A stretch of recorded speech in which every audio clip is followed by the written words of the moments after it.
Patrick Lange, Business Modification Group. What's the most important thing in today's market in a deal for sellers? Probably the most important would be clean books and records. Anything else?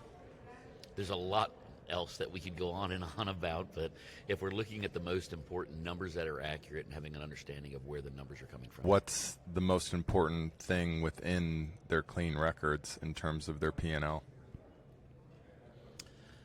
Great question. Where the revenue's coming from and where it's going to. Many people don't understand their numbers, and having a clear understanding of the numbers. Does carrying debt play a role, someone's books and how clean they are? Typically no, because the bulk of the sales are asset sales and all debt has to be paid off at the time of closing.